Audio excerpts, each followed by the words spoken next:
What's up, Yins? This week on Car Dad Bill, we have a 2025 Toyota Camry XSE Hybrid all-wheel drive. And it's one of those vehicles, you know it's going to be good, you know it's going to be reliable, and Toyota never disappoints when it comes to these new models. And their hybrid system, this is the 5th generation hybrid system, and it has gotten better and better each time. Let's go for a ride.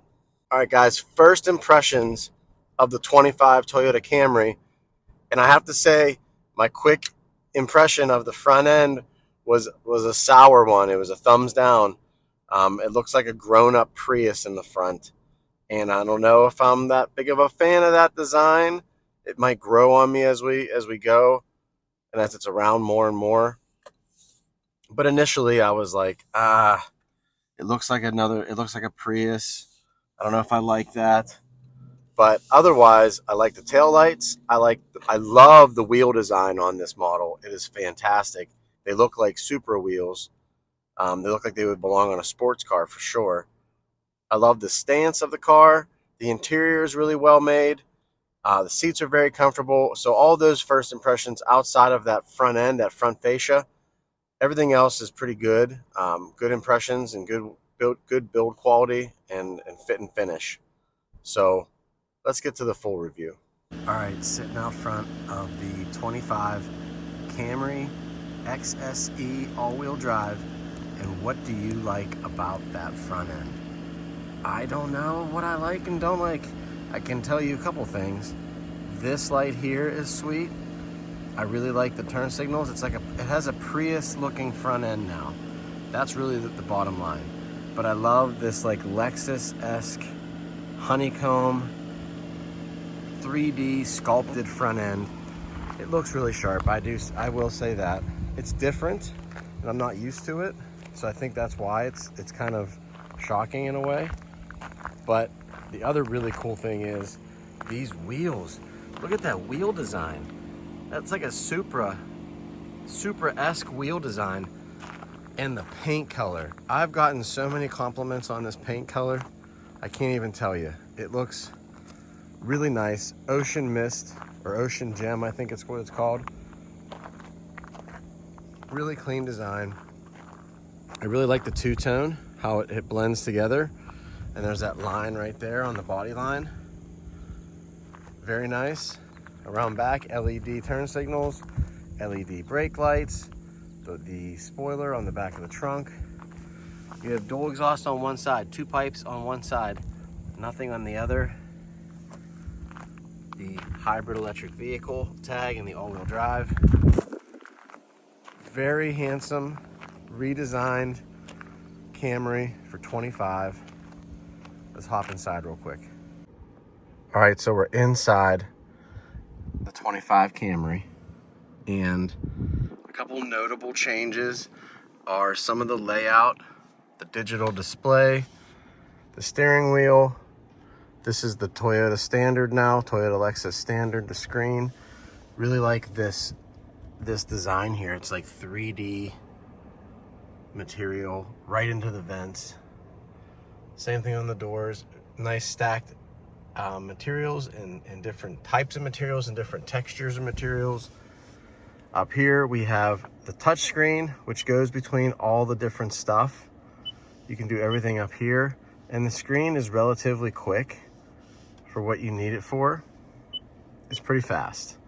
And then you have your HVAC stuff down here, and your seats, heated cooled seats, all that good stuff, all down below that. Vents below there. Then you have your charging capabilities, your wireless charger on this side. Then you just have a compartment for stuff down here, which works really well. Cup holders. This gear selector is a little bit different than some of the Lexuses and some of the other Toyotas, like the Highlander. The Grand Highlander had a different one, had the Lexus toggle. You have your sport modes down here, your driving modes down here with sport mode, your EV mode at a certain range, and all that good stuff. It's just a really good layout, as you would expect from Toyota. Decent sized rear seats, sunroof up top, and that's really it. Like, there's nothing that's going to stand out as good or bad. It's just functional, clean, good design that works well. Let's get on the road. All right, guys, facts and figures for the 25 Toyota Camry XSE all-wheel drive hybrid, 5th generation hybrid system, 2.5 liter 4-cylinder, 232 combined horsepower. That's plenty of horsepower, plenty of power you needed to get anywhere you need to go, especially on the highway and whatnot. 19-inch wheels on the outside corners, 9-speaker JBL audio system, Ocean Gem with midnight interior. The Ocean Gem paint job is fantastic. CDB real MPG is 40.6. Toyota averages around 44, so we're getting a little bit less than that. And the MSRP as tested, $43,694. Let's get out on the road and talk about it. Great car. All right, folks, the good and bad list of the 25 Toyota Camry, and there's nothing really on the bad list. And I know everyone's going to get up in arms about that, but outside of the tech nannies that are involved in this vehicle, so if you have like the lane keeping assist and the adaptive cruise control and all this stuff set up, it's going to bug you constantly. And if you're like me, I can drive. I know how to drive. I can see, I pay attention, and I don't need the car telling me that I'm getting close to the line. I don't need the car telling me that I'm not looking at the road for more than 1 second. Like, I get it. Like, I look at houses as I'm driving because I'm a real estate agent. I look at things while I'm driving. I'm observant of what's around me while I'm driving. And sometimes that takes your eyes off of immediately in front of you. There's a camera on this steering column that watches you. And if you don't, like while I'm talking to you on the camera, it sometimes comes up and tells me that I'm not paying attention. And it's like, that stuff just annoys the crap out of me. It's over intrusive. If you need all of that stuff, then take a nap, have someone else drive you, like whatever. Like, we don't need this. The real world of drivers don't really need that stuff.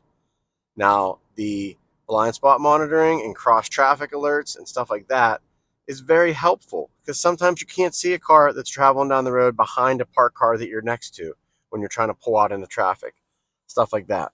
So some of the tech nannies are useful. I'm going to say most of them are not, and it's kind of annoying. That's my only bad. Getting to the good list. On the good list side of things, obviously the MPG, I'm averaging almost 41 miles per gallon during my week, and that was a considerable amount of highway driving. I like the style overall. I'm getting used to the front end. The front end's not, my favorite. I actually like the previous style Camrys. The Camrys before had a sporty, luxurious front end. I like those better, but otherwise, the style overall, the wheels, the way it stands, the way it sits on the road, the comfort of the inside, the tech inside, outside of the tech nannies, but the actual like stereo system, infotainment system, the power, the sport mode, all that stuff, it works well, it's great, and it's good. I mean, I feel like this is just a really well-made all-around vehicle, and it does have pep. Hybrids have come a long way. They move now. They're not sluggish. They get good gas mileage. You're able to carry everyone in it. You don't lose the functionality of a car because you have a hybrid. Hybrids in the past, you would lose some trunk space. You would lose, some pep and some style and some of that stuff. Nowadays, 5th generation of the hybrid absolutely encapsulates the best part of their technology, puts it into their best sedan, and gives you a really, really well-rounded vehicle. And that's my opinion. Real cars for real people for real life. This is Car Dad Bill this week. Thanks for watching. I'll catch you next time.